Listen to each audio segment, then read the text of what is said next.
Philip. I don't know his last name. But we watched him because it was sort of the artsy area. It was just sort of starting to happen.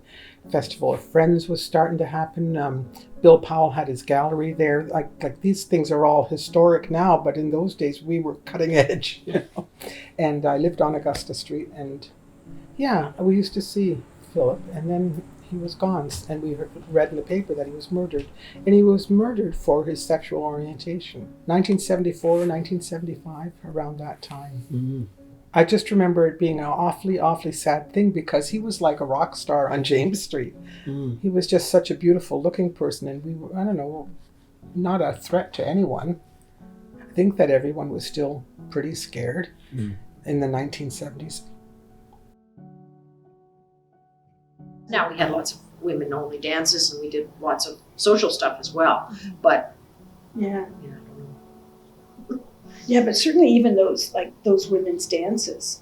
I mean, I always felt like, you know, when they were at the Y and when they were up at the place up in the mountain, and I always sort of felt like when I was going in the door that people might be watching us to see who was going in, and I was always thinking, even though I knew we weren't going to be raided, it always felt like we could be to me. I was always kind of nervous. And were you? In the early days when they were on campus, they used to be at the McMaster Women's Center. That was, I felt safe there. Yeah. But when they were in the community, you're right, I didn't feel safe. Yeah, but it was much easier then than it had been earlier, for sure.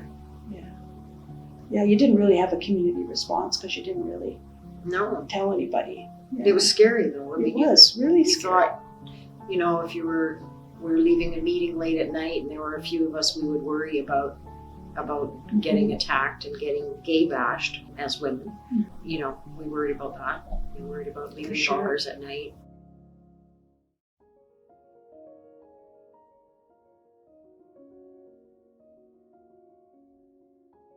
At that time, I was working as a lab technician in the North End, but I was spending really almost all my spare time doing volunteer work for Hugs and Hamilton Gala because there was just so much to do.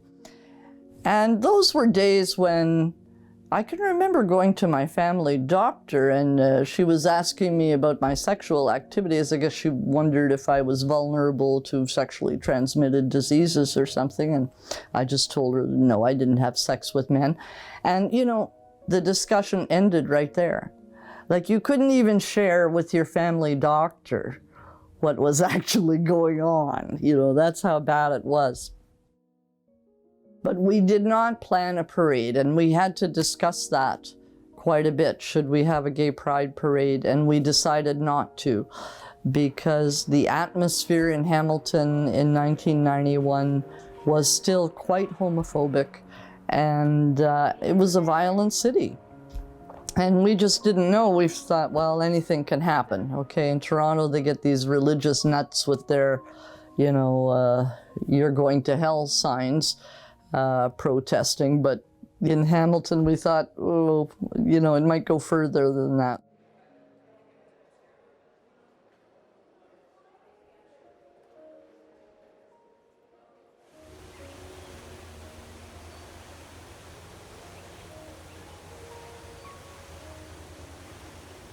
I remember when the Hamilton Wentworth District School Board was enacting an equity policy, well, there was some backlash. Now, this is over a decade ago now, but there were right-wing Christian groups who were proactively trying to stop that equity policy from going through. And I remember when the final vote on the equity policy was happening at the Board of Ed, that there was all these Christian activists who came with Bibles and flashlights because they wanted to light up the room with the Word of God.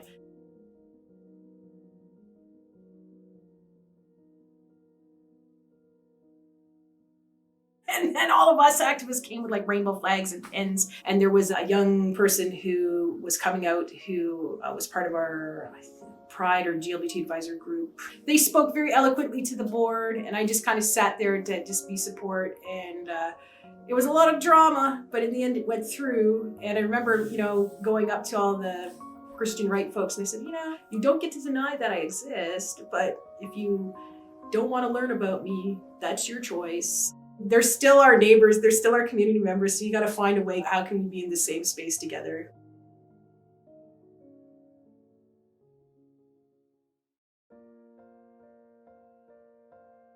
I was clearly feeling like it was right for me to be a lesbian. Although it wasn't easy in those days, as Pat says. It wasn't easy. You had to be quite closeted. I worked for the federal government at the time, and you've probably heard the government used to fire people who were LGBTQ.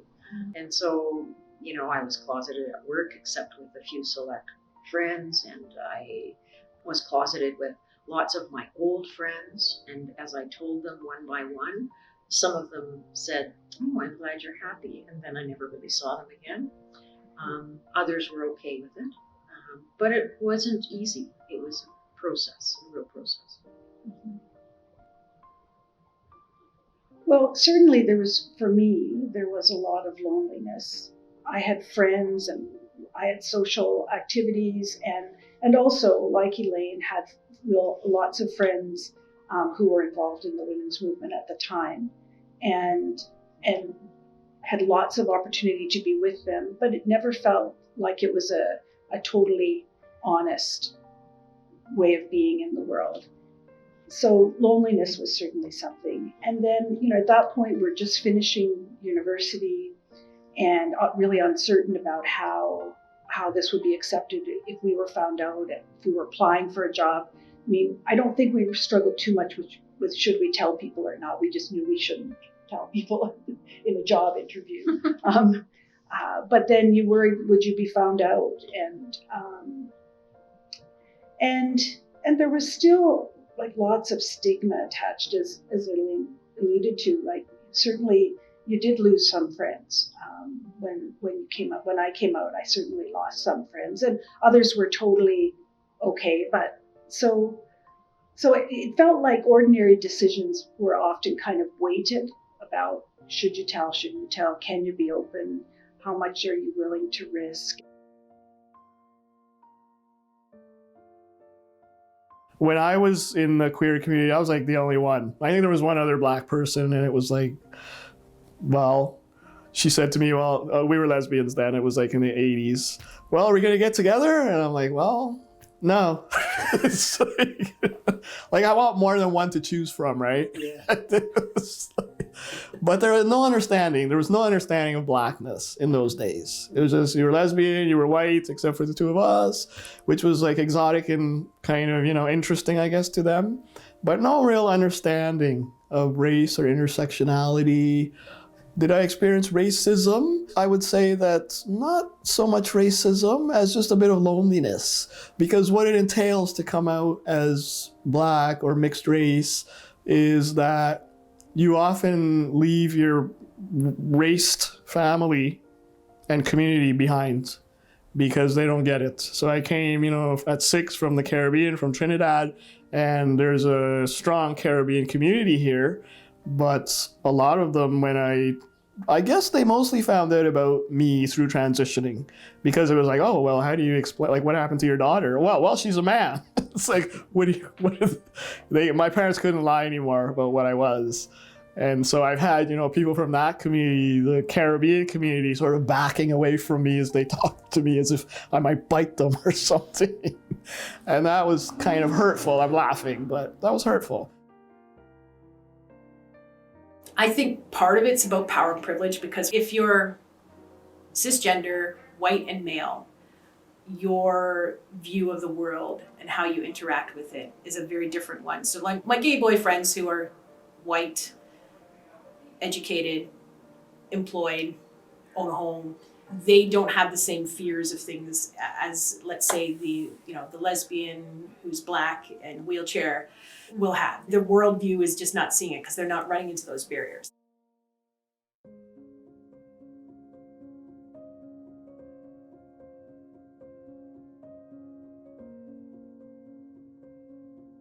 So about that bathhouse raid in Hamilton, I think the other reason I was all fired up even more so was because I was at the Pussy Palace in Toronto when it got raided by the police. Mm-hmm. So I empathized with the gay men. I was like, I've been there before with cops coming in and getting in your space and making you feel unsafe and violating your space when you actually weren't doing anything wrong, and they wanted to impose their sense of right and wrong on your space. We started the Speakers Bureau back in those days, where we had 4 or 5 lesbian and gay people, and we'd go out and speak to whatever group would tolerate us to explain basically that we weren't as weird as people thought. And that they had nothing to fear from us. We were trying to reassure the public. But when these bath raids started happening and all these arrests, we decided we had to get political. We had to become more militant. And what could we do? So I can remember the Pride Day parades were starting in Toronto around that time. They had started in a small way in the early 70s. Stonewall was the inspiration for that. And I can remember my first gay pride, I think it was maybe 1977 or so in Toronto, and nothing like today. You go to gay pride in Toronto today, there's 1 million people in the streets, and there are all kinds of straight people and tourists, and it's all very festive.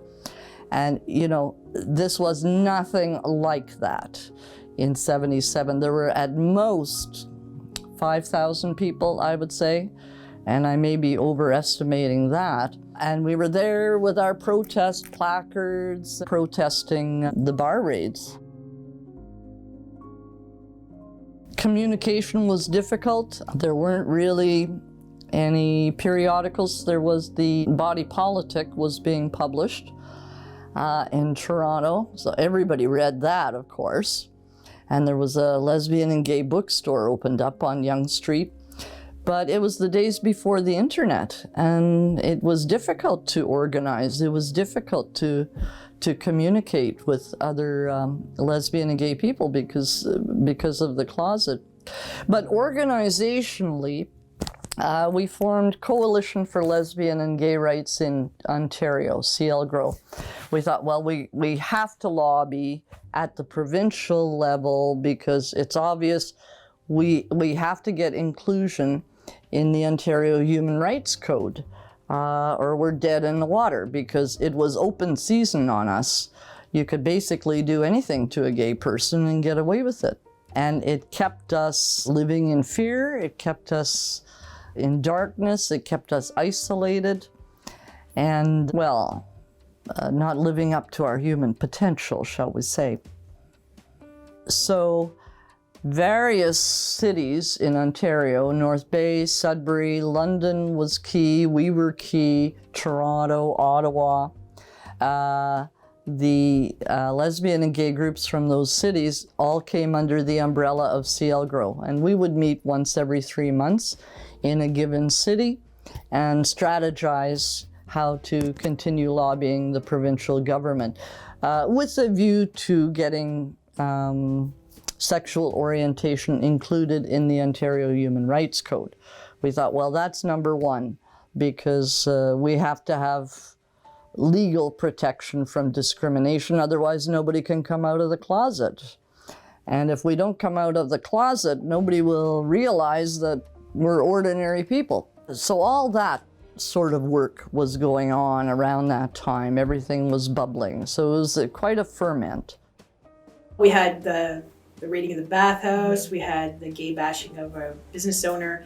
But before my time being in queer leadership roles, so there was the generation before me, there was, and I can't remember the name of the group off the top of my head, but there was a group kind of connected to what the AIDS Network was at the time, and they wanted to organize a Pride event.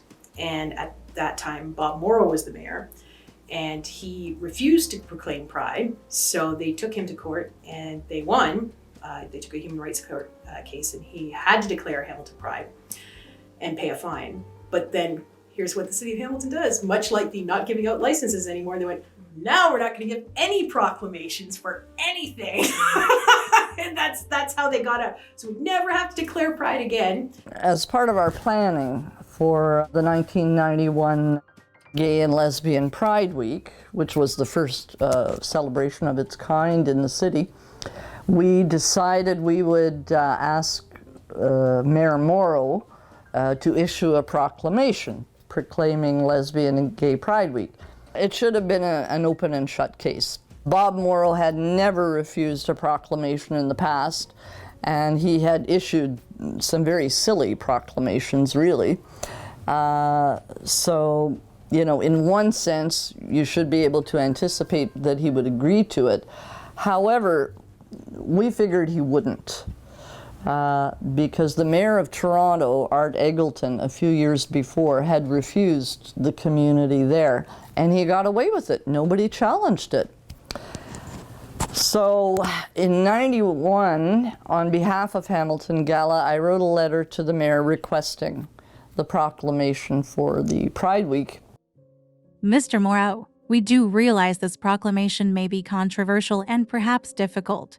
We trust in the moral courage and essential fair-mindedness of our neighbors in Hamilton and you as their representative, and ours, to help our people take their rightful place of belonging in the city we call home. We ask for your wholehearted support of this proclamation. Now is the time. Sincerely yours, Mary Cahill. And he got together with one of the municipal councillors who was a gay person, but he was in the closet. And he said, well, I can't really offer you a proclamation because there's no consensus on this. In other words, the city would have his head. And, you know, Bob Morrow was not a man who invited controversy or conflict. He was the type of guy who was a peacemaker. He solved a lot of problems in the back rooms, and that's how he operated. And he thought he could operate that way with us. He thought, well, now I'll write a friendly letter to the group that you can read out, but not an official proclamation. And bingo, I thought, okay, that's just what we need. So after the Pride Week, which was very successful, I stepped down as president of Hamilton Gala, and Joe Oliver took over from me as president. Now, to launch a human rights complaint with the Ontario Human Rights Commission, it can't be a class action suit, we soon learned. You have to file in the name of an individual person. So we had to dig up somebody to represent the community in this lawsuit. And it turned out to be Joe. So he did, and he worked with the Ontario Human Rights Commission lawyers. They assigned 2 lawyers to the case for the next 3 years. And then in 1994, the summer of 94, the hearings were held in Hamilton. It took a few days, and then the judgment came down in March of 1995, and the judgment was in our favor. The tribunal adjudicated that municipal proclamations are a service, that you cannot discriminate on the basis of sexual orientation in delivering a service, and therefore the mayor and the city were guilty. So they were fined $5,000 that they had to pay us, and they were ordered that in the event of another request for a proclamation that they would have to issue the proclamation. So then in 95, well, we were very happy to receive the money, of course.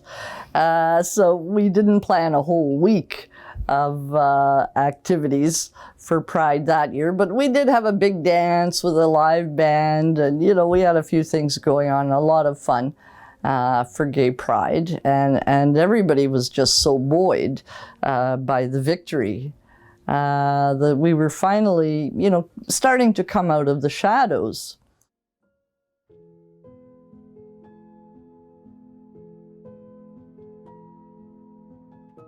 How can we be in the same space together? There was a trans woman who was denied access to the bathroom at the McNabb bus terminal by some city staff person, which started a whole thing and changing policy. And there was a trans protocol that was passed, but there was multiple community members that came to speak, people from different LGBTQ organizations, faith groups, and the voices in support were far more overwhelming than the voices of dissent. And those same voices from that HWDSB meeting showed up at City Hall too to speak up. I was like, oh, okay. So, and again, there's still people that you're gonna have to deal with because they're gonna keep coming up again and again. But in the end, the city passed it. And I'd say attitudes in general have changed a lot. Are we integrated? Are we integrated into the hetero-patriarchal culture? Do we want to be, or are we changing it? Are we forcing them to change the bigger culture? I personally never want to be part of the mainstream. I mean, I've always resisted it. I don't want to be felt like I'm being included in what the mainstream is, because I actually really challenge, these ideas of what heteronormativity are and what normativity is and things like this. So I'm much more interested in challenging people's assumptions about who's in and who's out and who is valid. So yeah, when we're talking about history, of course we have good times, but for sure there's so much pain that we are healing from.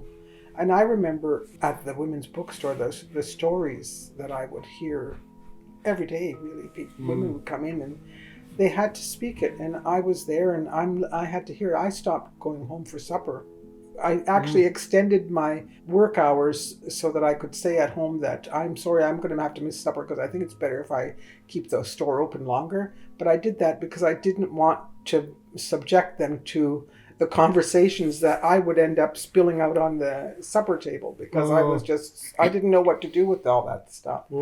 Yeah. We've made an enormous amount of progress, and I attribute it really to the internet.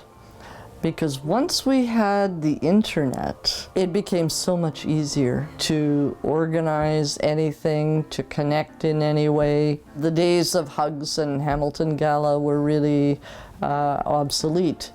Now, some lesbian and gay organizations are still necessary, I think, for research purposes and to deliver more health services with gay and lesbian problems in mind.